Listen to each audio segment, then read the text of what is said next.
But I'm asking you, do you know him? I didn't say, tell me something that you know about God. Because if I went around the room, from the spiritual to the probably least spiritual in this room, could more than likely, if they've been in church or Sunday school any number of times, could probably tell me something that they know about God. I didn't ask you what you know about God.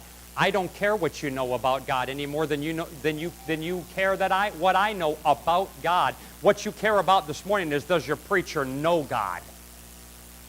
Because the preacher that knows God gets in the pulpit and can preach to God's people. Why? Not because he knows a lot about God, but because he knows God, and God knows his people. And so God speaks to the man of God and said, those are my people. Give them what I want to give them because you know me. And that's the same in your life. Knowing God is the highest thing that you young people can ever learn. I'm all for learning mathematics, and man, learn algebra, do all the things your teacher says, but listen, know God.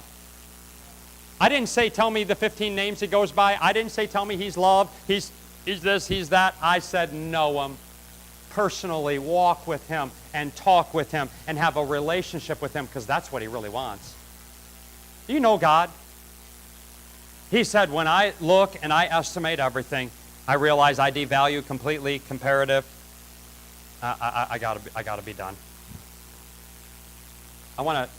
Tonight we'll pick that text up again, and we're going to answer to those 4 things. There's really not much left in that text.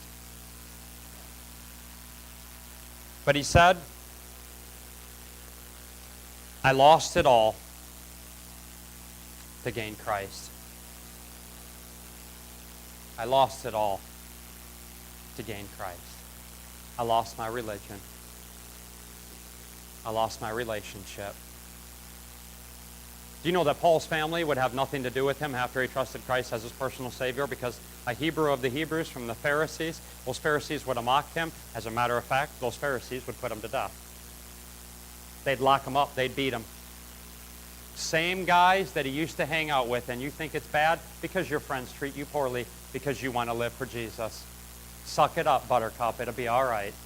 None of us have gone through what the Apostle Paul has gone through, not yet in this room, for the cause of Christ. Well, it's really hard serving Jesus. Why don't you look at what those Christians in the New Testament went through, and then you come back and tell me how hard it is to serve Jesus. It's not that hard. It's going to get a lot harder. If we can't make it in these days, what are we going to do? Hey, if the, if the footmen, I believe one of the Old Testament prophets, if the footmen weary thee, what are you going to do when the horses come? In context, that's what the Bible said. He said, if you're having a hard time keeping up with the guys on foot, he said, what are you going to do when the horses come? That's when the battle's going to get on, I think is what the writer was getting at.